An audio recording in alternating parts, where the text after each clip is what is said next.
सभी विद्यार्थियों का एक बार पुनः हार्दिक स्वागत अभिनंदन आपके अपने YouTube channel GK with Anil Saran में।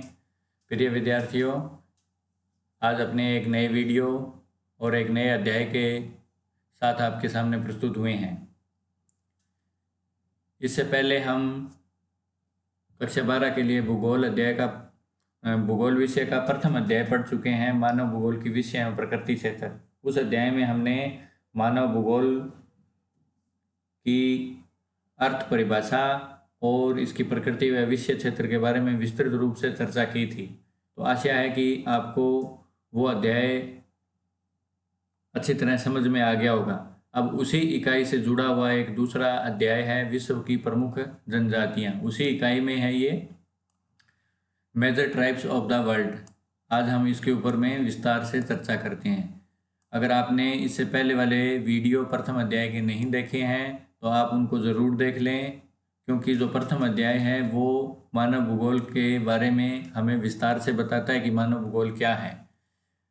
आपने इस YouTube चैनल को अभी तक अगर सब्सक्राइब नहीं किया है तो जल्दी से आप उसको कर लें। साथ ही पास में दिया गया बेल आइकन भी दबा दें कि जैसे ही नया वीडियो अपलोड किया जाए तो तत्काल आपको उसकी सूचना मिल जाए। तो चलिए हम आज का विषय प्रारंभ करते हैं, विश्व की प्रमुख जनजातियां।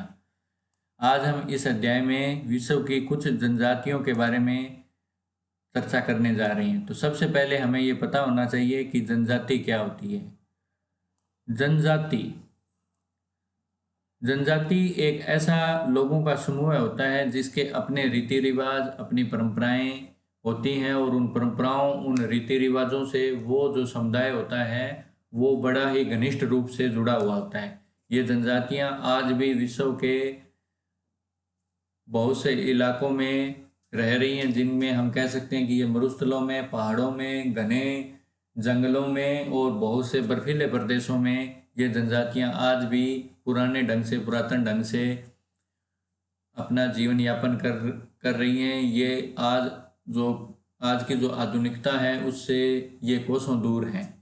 तो इन्हीं में से कुछ जनजातियों का जो चर्चा है वो इस अध्याय में की गई है। तो इस अध्याय में हम कुल विश्व की 4 जनजातियों के बारे में पढ़ेंगे, जिसमें से जो 2 जनजातियां हैं वो विश्व से जुड़ी हुई हैं, जो कि है एस्किमो और बुशमैन, और 2 जनजातियां हैं वो भारत से जुड़ी हुई हैं, जो कि है भील और गौड़। तो आज सबसे पहले हम एस्किमो जनजाति के बारे में इस वीडियो के अंदर समझने का प्रयास करेंगे। तो सबसे पहले हम इस अध्याय का परिचय पढ़ लेते हैं कि परिचय क्या है।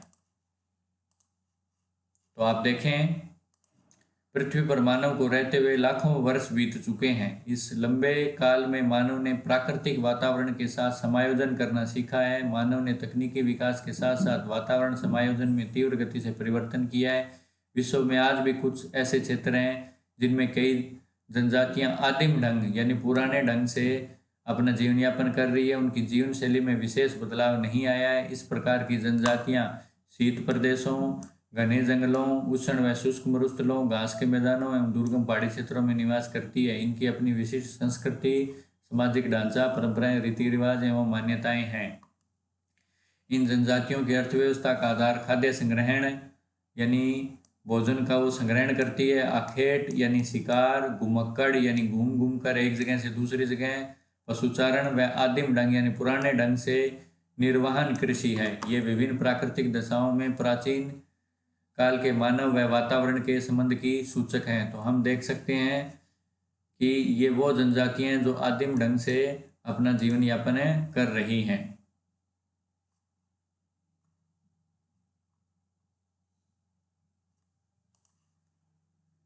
ये विभिन्न प्राकृतिक दशाओं में प्राचीन काल के मानव व वातावरण के संबंध की सूचक है। आधुनिक विकसित सभ्यताओं से इनका संपर्क लगभग नगण्य है। जनजातियां वास्तव में जैविक समूह का नहीं वरन सामाजिक व सांस्कृतिक समूह का प्रतिनिधित्व करती हैं।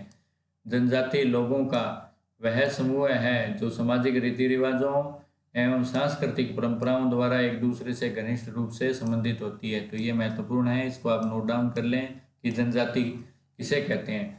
तो जनजाति होती है लोगों का वह समूह है जो सामाजिक रीति रिवाजों व सांस्कृतिक परंपराओं द्वारा एक दूसरे से घनिष्ठ रूप से जो जुड़े होते हैं, यानी इनकी अपनी परंपराएं, अपने रीति रिवाज, अपने अपने इनके सांस्कृतिक तीज त्यौहार होते हैं और उन्हीं से ये आपस में जुड़े हुए होते हैं। विश्व की प्रमुख जनजातियां निम्न हैं।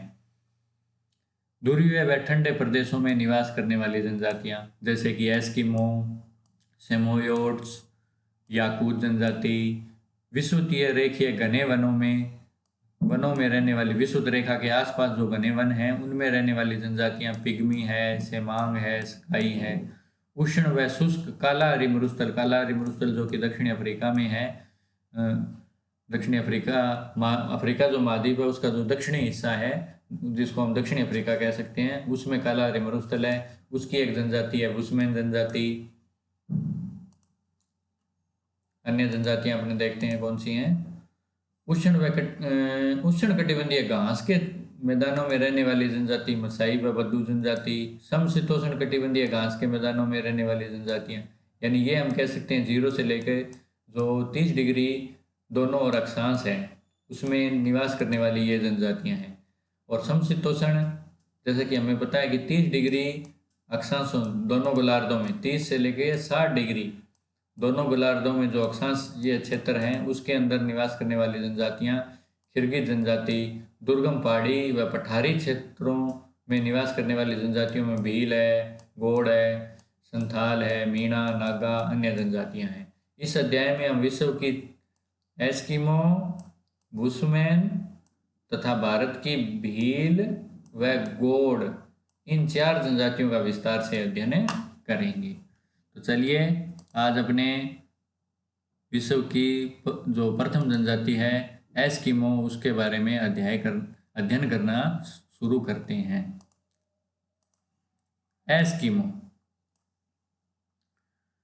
एस्किमो जो जनजाति है वो बर्फीले प्रदेशों में निवास करने वाली जनजाति है। बर्फीला प्रदेश जो कि आर्कटिक, आपको मैं एक मानचित्र दिखाता हूँ, उसमें आप देखिए कि इनका निवास कहाँ है।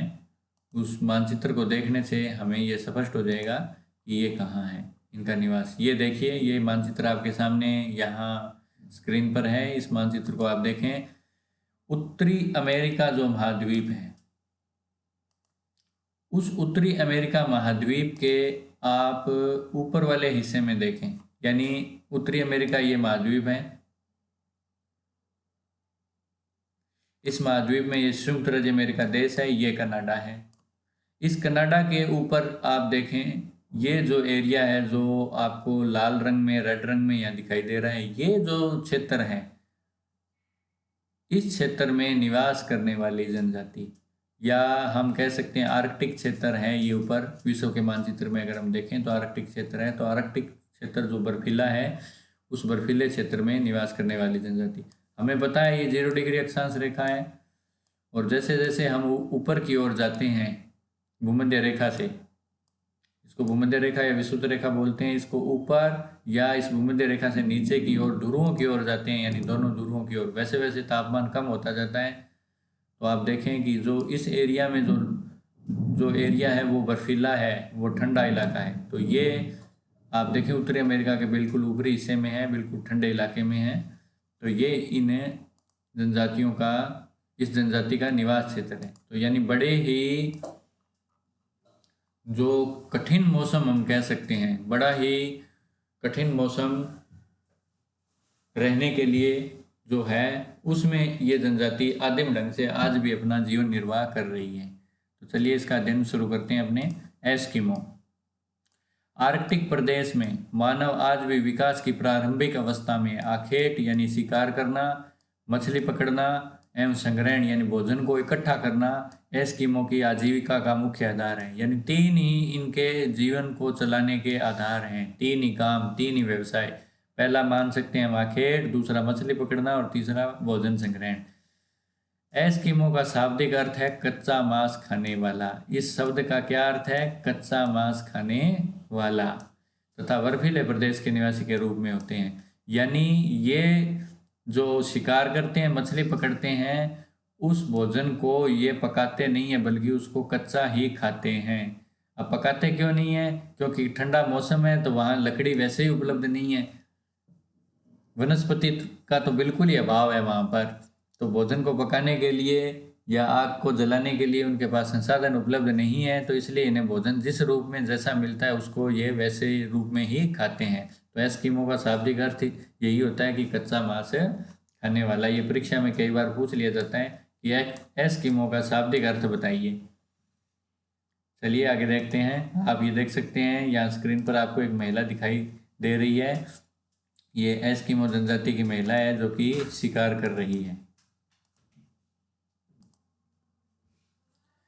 एस्किमो जनजाति मंगोल प्रजाति से संबंधित है। एस्किमो का चेहरा सपाट व चौड़ा, त्वचा का रंग पीलापन लिए भूरा, बाल भद्दे एवं काले, कद मंजला, नाक चपटी, आंखें गहरी कत्थई एवं तिरछी होती है। इनका जबड़ा भारी, मुंह चौड़ा तथा दांत सफेद व मजबूत होते हैं। शरीर हष्टपुष्ट व पुट्ठे मांसल होते हैं। ये घोर संकट काल में भी अपनी स्थिरता, गंभीरता व विवेक को अडिग बनाए रखते हैं। ये स्वभाव से सरल व हंसमुख प्रकृति के लोग हैं। निवास क्षेत्र, अब हम पढ़ते हैं इनका निवास क्षेत्र कैसा था। जैसा कि हमें इस अध्याय के शुरू में चर्चा कर चुके हैं कि इनका जो निवास क्षेत्र है वो बर्फीला इलाका है। एस्किमो जनजाति प्रारंभ से ही आर्कटिक व टुंड्रा प्रदेशों तक सीमित है। आर्कटिक है और आर्कटिक के जो आसपास का इलाका है वो टुंड्रा प्रदेश कहलाता है।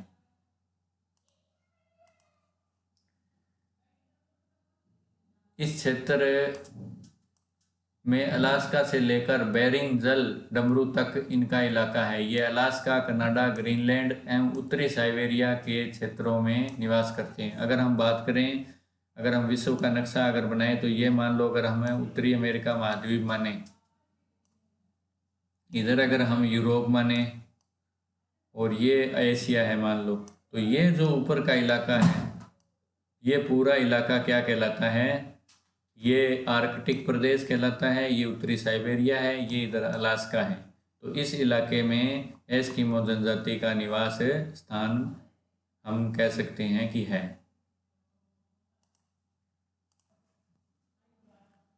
विस्तृत टुंड्रा प्रदेश में निवास करने वाले लोगों को उत्तरी कनाडा, ग्रीनलैंड में एस्किमो, स्कैंडिनेविया में लैप्स तथा उत्तरी साइबेरिया में समोयड्स, याकूत, चक्सी व तुंग नाम से भी जाना जाता है। मानचित्र 2.1 में इस जनजाति के निवास क्षेत्रों को दर्शाया गया, जो कि हम पहले ही देख चुके हैं। निम्न तापमान, बर्फीली आंधियां व कम रोशनी युक्त तथा कठोर जलवायु में लगभग 10 लाख एस्किमो विगत 10,000 वर्षों से रह रहे हैं। यानी इनका जो क्षेत्र है वहाँ आप देखें तापमान बिल्कुल ही निम्न होता है, 0 डिग्री, उससे भी नीचा। बर्फीली आंधियाँ चलती हैं और कम रोशनी मिलती है, यानी यहाँ ज़्यादा प्रकाश नहीं मिलता है। इस प्रदेश में जाड़े की ऋतु बहुत लंबी व ग्रीष्म ऋतु बहुत छोटी होती है। यानी सर्दियाँ ज़्यादा होती हैं, गर्मियाँ बिल्कुल ही कम। यानी हम कह सकते हैं 10 महीने या 11 महीने तो यहाँ सर्दी ही ज़्यादा पड़ती है। कुछ महीना, 1.5-2 महीना ही यहाँ ग्रीष्म ऋतु होती है। वार्षिक औसत तापमान 0 डिग्री सेल्सियस से भी नीचे रहता है। पेड़ों के अभाव में यहाँ बर्फ की आंधियाँ चलती हैं। यानी पेड़ है ही नहीं, लकड़ी है ही नहीं, तो जलाएंगे कहाँ और भोजन पकाएंगे कहाँ। वर्षा हिम के यानी बर्फ के रूप में होती है। कठोर जलवायु के कारण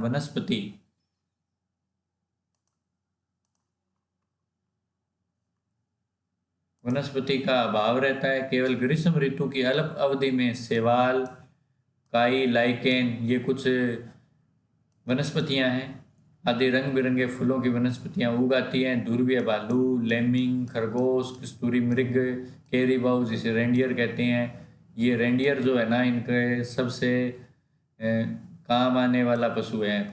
लोमड़ी, भेड़िए, कुत्ते आदि इस क्षेत्र के प्रमुख प्राणी जात हैं। समुद्र में सील, व्हेल, वालरस जैसी विशालकाय मछलियां पाई जाती हैं। आर्थिक क्रियाकलाप, आर्थिक क्रियाकलाप हम पढ़ चुके हैं कि इनका आर्थिक क्रियाकलाप क्या है। इनका आर्थिक क्रियाकलाप मुख्य आखेट, शिकार करना और भोजन संग्रहणी है। तो देखते हैं ये शिकार जो करते हैं वो किस प्रकार करते हैं। आर्थिक क्रियाकलाप, आखेट, शिकार करना एस्किमो के जीविकोपार्जन का एकमात्र साधन है। ये शीतकाल एवं ग्रीष्म काल में विभिन्न विधियों से शिकार करते हैं। तो हम सबसे पहले देखते हैं शीतकाल में जो शिकार है, आखेट है, वो किस प्रकार करते हैं। इस ऋतु में एस्किमो समुद्री तट के किनारे सील मछली का शिकार करते हैं। सील जो मछली है उसका ये सबसे ज़्यादा शिकार करते हैं। जब मछली बर्फ में बने छिद्रों में सांस लेने आती है तब एस्किमो दोबारा रखी हड्डी की छड़ हिल जाती है। एस्किमो अपने हथियार हार्पून से सील मछली का शिकार करते हैं। इसे माऊपाक कहते हैं। माऊपाक जिसका शाब्दिक अर्थ होता है प्रतीक्षा करना, यानी ये एक गड्ढा खोद लेते हैं और एक व्यक्ति यहाँ बैठ जाता है और यहाँ वो अपना हथियार लटका लेता है इसमें हड्डी। जैसे ही मछली इस गड्ढे में यहाँ आती है तो वो इस हथियार से इस मछली का शिकार कर लेते हैं, यानी ये प्रतीक्षा करता रहता है, बैठा रहता है ये व्यक्ति शिकार के लिए। इसको क्या बोलते हैं? शिकार करने की विधि को माऊपाक। शिकार की दूसरी विधि इत्रुपाक होती है। अब दूसरी विधि क्या है? इत्रुपाक। इस विधि में क्या होता है? इत्रुपाक में इसमें क्या होता है कि दो गड्ढे खोदे जाते हैं पास पास, ठीक है। इस एक गड्ढे के अंदर वो डाले जाते हैं कोई भोजन वगैरह, कोई हड्डी वगैरह। जैसे ही मछली इस गड्ढे में आती है तो वो इस गड्ढे से ऐसी गुजरती है तो दूसरा व्यक्ति यहाँ बैठा होता है हथियार लेकर, वो उस मछली पर शिकार कर लेता है। इसको बोलते हैं इत्रुपाक। इसके अंतर्गत शिकारियों द्वारा दो छिद्र बनाए जाते हैं। एक छिद्र में एक व्यक्ति सील को चारा डालकर बुलाता है तथा दूसरे छिद्र में दूसरा व्यक्ति संकेत मिलते ही हार्पून से शिकार कर लेता है, यानी हार्पून इनका शिकार करने का हथियार है, भालानुमा हथियार है ये। सील मछली न केवल भोजन प्रदान करती है वरन जलाने के लिए ईंधन भी देती है। सील की चर्बी अन्य जीवों की चर्बी की तुलना में अधिक तुरंत व अधिक देर तक जलती है और ताप भी अधिक देती है, यानी जलाने के लिए ये मुख्यतः किसका उपयोग करते हैं? सील मछली का करते हैं। चित्र 2.1 में महिला द्वारा माऊपाक विधि से तथा चित्र 2.2 में हार्पून से खुले समुद्र में बसंतकालीन आखेट को समझ सकते हैं। बसंतकालीन या हम ग्रीष्मकालीन कह सकते हैं। तो हम चित्र 2.1 और 2.2 को एक बार देखते हैं कि इनमें क्या है। तो आप देख सकते हैं ये चित्र 2.1 है जिसमें ये महिला बैठी है गड्ढा खोद के और हड्डी लटकाए हुए और ये शिकार करने के लिए तैयार है। ये माऊपाक विधि है। दूसरा चित्र हम देखें, ये देखिए आप दूसरा चित्र जिसमें खुले समुद्र बसंतकाल या ग्रीष्मकाल में आखेट किया जा रहा है, जिसमें कि ये एक व्यक्ति है वो नाव में बैठा है और हाथ में ये हथियार लिए हुए हैं। इस हथियार का नाम है हार्पून और ये जो नाव इसने इस्तेमाल की है इस नाव को बोलते हैं कयाक। तो कयाक और हार्पून से एस्किमो द्वारा मछली का शिकार। मार्च में सील मछलियां श्वास लेने हेतु बाहर आकर धूप सेकने लगती है, उनका शिकार किया जाता है। बसंतकालीन आखेट को उतोक कहते हैं, यानी इस आखेट को क्या बोला जाता है? उतोक। ये शिकारी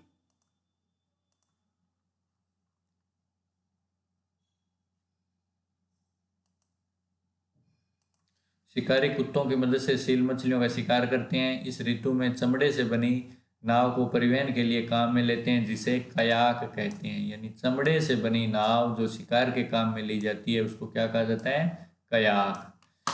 ग्रीष्म काल में एस्किमो लोग कैरिबो यानी बारहसिंगा जो एक जानवर होता है का धनुष बाण से शिकार करते हैं। खरगोश, बतख, चिड़ियों का शिकार हल्के भाले से फेंक कर करते हैं। रेंडियर संपत्ति व सामाजिक स्तर का मापदंड है, यानी रेंडियर जो पशु होता है वो इनकी संपत्ति और सामाजिक स्तर का मापदंड है, यानी जिसके पास जितने ज़्यादा रेंडियर होते हैं वो उतना ज़्यादा अमीर माना जाता है। तो आप ये इधर चित्र दिया गया है, इसमें आप ये रेंडियर को देख सकते हैं।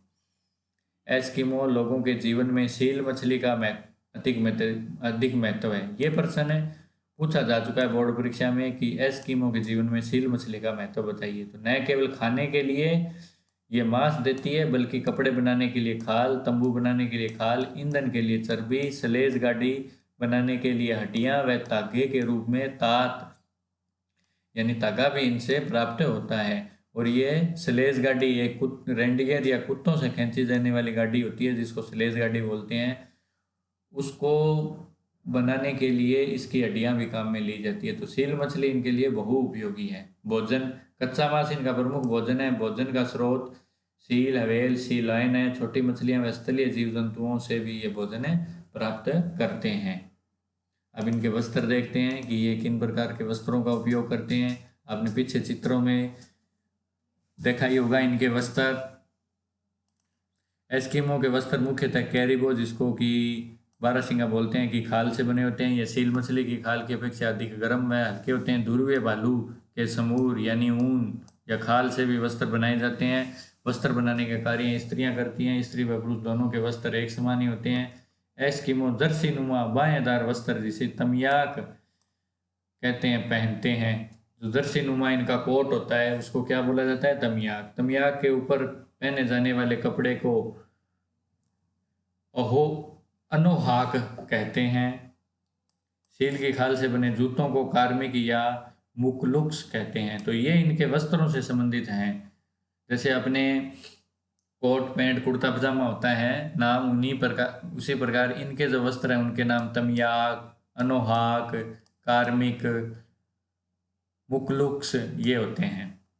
निवास ग्रह अगला है टॉपिक निवास ग्रह। तो आप निवास ग्रह इनके देखें।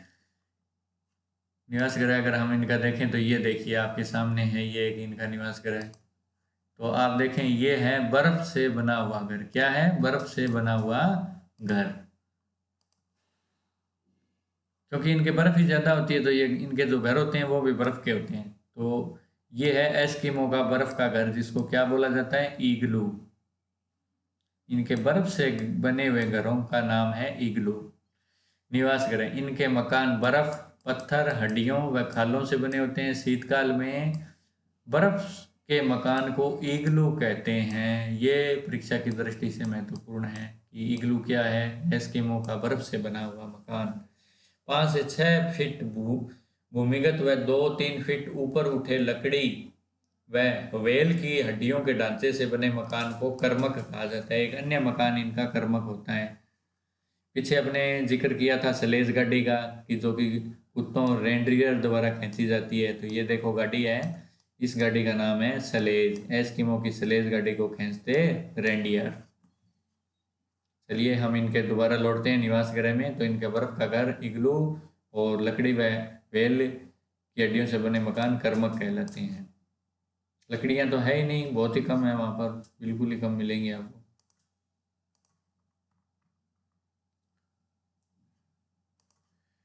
कहते हैं इनका प्रवेश द्वार एक भूमिगत सुरंग से जुड़ा होता है। ग्रीष्म काल में शिकार के दौरान ये लोग अस्थायी तंबू भी लगाते हैं। तो आप देख सकते हैं थोड़ी ये गर्मी का मौसम है, गर्मियों में भी देख सकते हैं आप कितनी बर्फ पड़ी हुई है और ये कैसे इन्होंने वस्त्र धारण किए। तो ये बर्फनुमा इनके गर्मियाँ होती है।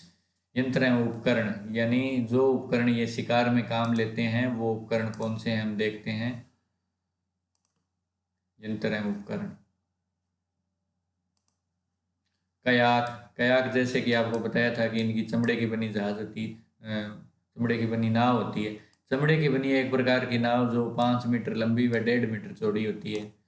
उमियाक कयाक से बड़ी जो नाव होती है वो उमियाक होती है। बड़ी नाव जो हेल मछली के शिकार में के दौरान काम में ली जाती है। हारपून इनका हथियार होता है।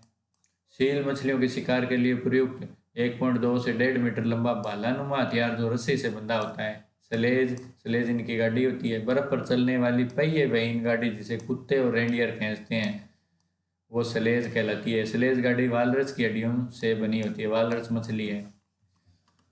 तो ये इनके हथियार हैं जो कि ये शिकार में काम लेते हैं। ये रिसलेज गाड़ी आप देख सकते हैं। दोबारा एक बार फिर से समाज एवं संस्कृति कैसी है। ये लोग छोटे छोटे समूह में रहते हैं। इनका जीवन घुमक्कड़ है यानी एक जगह नहीं रहते हैं। शिकार के लिए इन्हें इधर उधर घूमते रहते हैं। आदिम ढंग पुराने ढंग से जीवन यापन करते हैं। पितृवंशीय समाज है यानी पिता का प्रभाव है। इनमें बहुपत्नी प्रथा प्रचलित है। ग्रीष्म काल में कई उत्सव व समारोह मनाए जाते हैं। एस्किमो लोग जादू टोने में भी विश्वास रखते हैं। ये एक भाषा बोलते हैं जिसको एलियूट एलियूट कहा जाता है। इनकी भाषा क्या है? एलियूट। कठोर शीत ऋतु में भोजन की कमी होने पर बूढ़े व अशक्त व्यक्ति आत्महत्या कर लेते हैं। ये देखिए कैसा इनका जीवन है।